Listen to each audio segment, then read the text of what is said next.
Hey, what's up, guys? Welcome to the channel. This Saturday is UFC Vegas 56, and in the main event, we have a heavyweight fight between Alexander Volkov and Jairzinho Rozenstruik, and this is going to be my full breakdown and prediction of this main event. I've already done a prediction video for the co-main event of UFC Vegas 56, but I do UFC prediction videos every single week, so make sure you subscribe to the channel and turn on notifications so you don't miss any of those. But when you look at the card as a whole, this UFC Fight Night card leaves a lot to be desired. There's not a whole lot of compelling fights on this card, and I'm not particularly hyped for the main event. I feel like this is more like a co-main event, but at the end of the day, this is relevant within the heavyweight division. So, that's most important to me. So at the same time, I'm still interested in this matchup. It's just not one of those fights that I'm dying to see and I can't wait for. So if you look at the tail of the tape for this fight, you have Alexander Volkov, who's ranked number 7. Jairzinho Rozenstruik is ranked number 8. Volkov is 33. Rozenstruik is 34. Volkov is 6'7". Rozenstruik is 6'2". Volkov has an 80-inch reach and Rozenstruik has a 78-inch reach.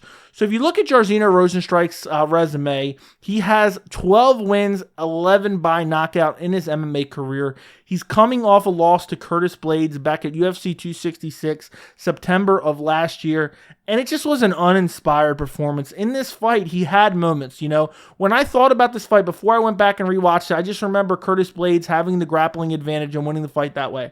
There was a significant portion of this fight spent on the feet, and Jairzinho Rozenstruik just had no urgency in this fight. And I know why it was. It was because he was worried about the takedown. But at the same time, this is like a common theme. He's either, really aggressive or he's just laid back and really not doing much and coasting to losing a decision.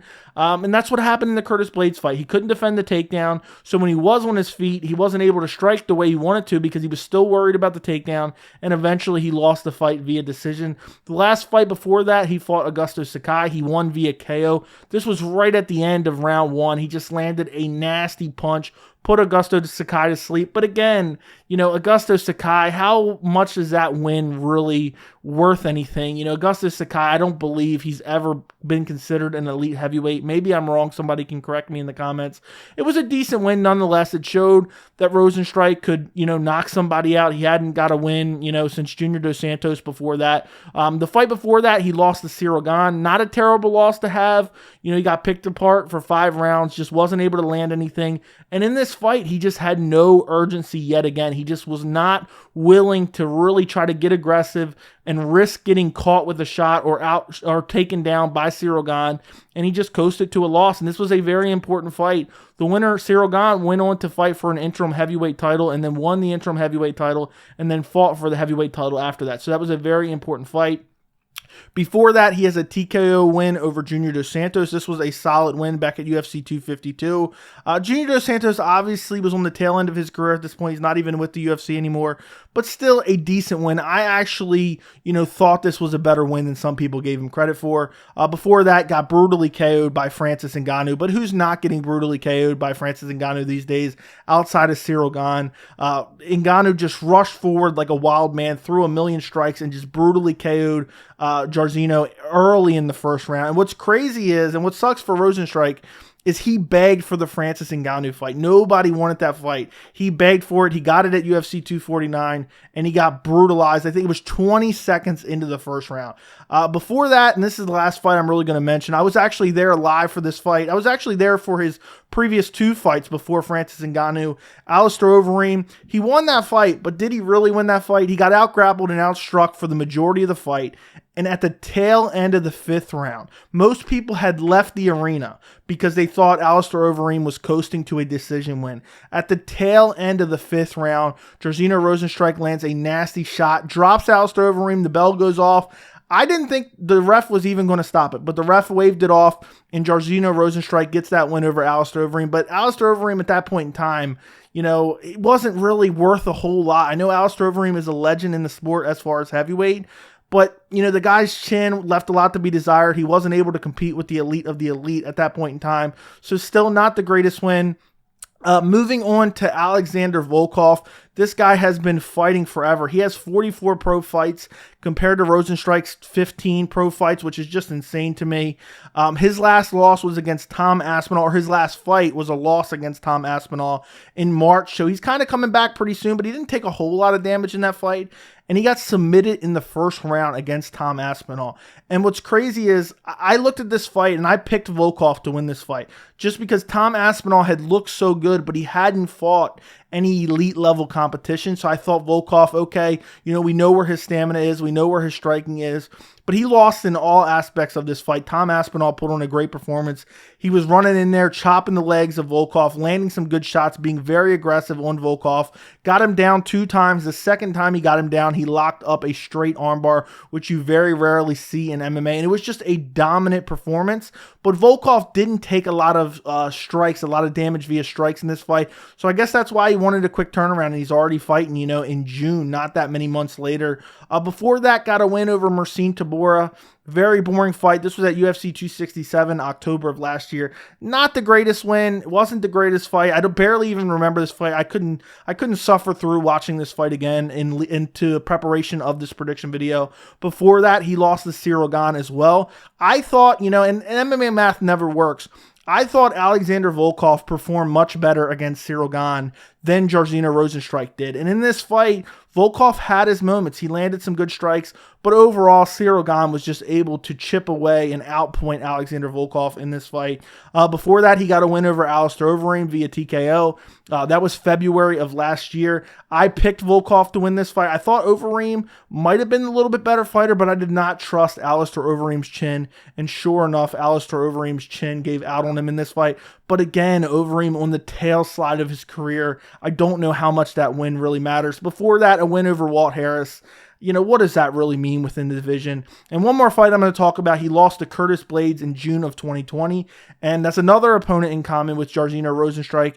And the same thing happened to Volkov. He was out grappled, just taken down over the course of 5 rounds. This was a main event as well. And just controlled on the ground. But neither one of these guys are very similar fighters in certain ways. And in this fight, Curtis Blades was just all over Volkov, just taking him down, controlling him on the ground, not doing a lot of damage, but Volkov just had really no answers for it. It wasn't the greatest of fights, but it just shows both these guys were able to be taken down and controlled by Curtis Blades.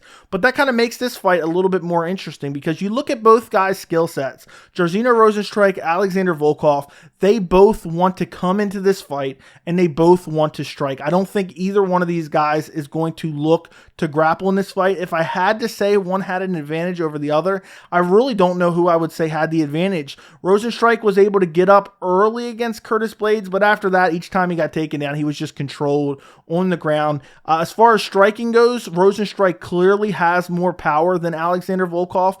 But Volkov just has so much volume. He has so much length. He has the longer reach advantage. He has the height advantage. So Volkov has the advantage there. And then also, I don't believe Jairzinho Rozenstruik, has he ever gone 5 rounds? I don't think he's ever gone 5 rounds. I think he's been scheduled for 5 rounds before. He's been in main events before, but they've never gone 5 rounds. When I look at this fight, I really see 2 different ways, or a way that each fighter can win. I see Volkov either by decision, or I see Jairzinho Rozenstruik by KO. And actually, Jairzinho Rozenstruik kind of did go 5 rounds with Alistair Overeem. I forgot, and I mentioned that in this video. It was a stoppage at the tail end of the 5th round. So Jairzinho Rozenstruik has shown that he has that ability, but he was pretty tired in that fight against Alistair Overeem, now that I'm thinking back. I think Jairzinho Rozenstruik, if he wants to win this fight, I think he has to be super aggressive and make Alexander Volkov pay. We saw in the past, Volkov was coasting to a victory against Derek Lewis, and Derek Lewis did not give up. Derek Lewis pressed forward, threw haymakers, and clipped Volkov at the tail end of the 3rd round and put him to sleep. I think that's what Jairzinho Rozenstruik has to do.